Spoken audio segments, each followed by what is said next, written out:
for the longest time, there was lots of people making wrestling games. We had Acclaim doing games, we had Aki, we had THQ. There's been lots of people who have made wrestling games, or if not officially licensed wrestling games, other wrestling games.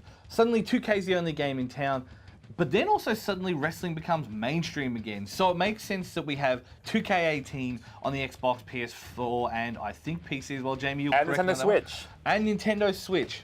Yes, it's on everything this year. I think it's one of the first big things about this game is that now it's game date on console for PC, Xbox One, and PS4. There's no PS3 or 360 SKUs, which is great. There's a Switch version coming.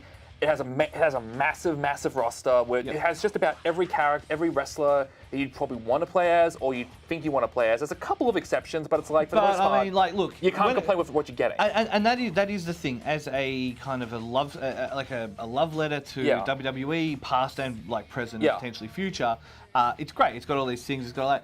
I guess the biggest issue seems to come from the fact that it plays like dog balls. It does not seem to incite any kind of enjoyment. Like, the problem I'm playing for this, I'm like, okay, I have this great roster, I have a good-looking game, mostly good-looking game. There's some great lighting in the game, but the character models, they differ, but that's always been a problem. Just playing this game, like, nothing feels right. The animations feel a little lacking, like, fights don't feel right. I've had glitches where I've been stuck in kind of weird conditions. I've had my characters warp around on me. Just really weird stuff, and just the fact that the game everything about the game feels slow. Yeah.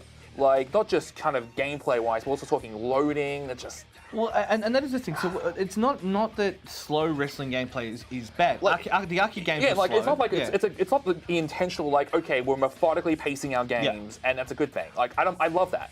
But it's just the actual pace of everything in this game where stuff that shouldn't feel as slow as it does feels slow. Do you think that it's because they don't have those 360 and PS3 SKUs to fall back on, so they've had to actually work on the single thing and they haven't optimized it properly or something? Like, I think the biggest problem I see is that it's kind of in this weird mix of it's either an arcade game or a sim game. Because you can play it and it just doesn't feel right. Like, it's just this weird balance where it's not one or the other, it's this weird middle ground. I don't think that really works for it. Yeah, right. And because this is the other problem, is so previously when they released WWE games, there was no competition.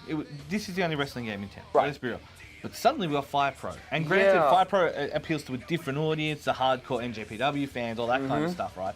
But it's still there. Yes, it's in early access, and yes, it offers a different experience. But for the hardcore wrestling, like, shipdom fans, like, it's fine. Like, it does all those things. So how do you justify a WWE game? I think at this point, like, if you want to go into Fire Pro and you want, let's say I could put the entire 2K18 roster and then summon the game. Like, it's great, I can do that, but it's also just a lot of just messing around. Yeah, a lot of effort. Like, way too much effort as opposed to this. I buy the game, I download a 5 gig day one patch, and then I have my guys, and I have to deal with the game. I think that's the thing. Like, if you want to play like a WWE game, and I know there's a lot of people who want to do that without messing around with too much, this is the only game in town. I just wish it was a better game. I really wish it was.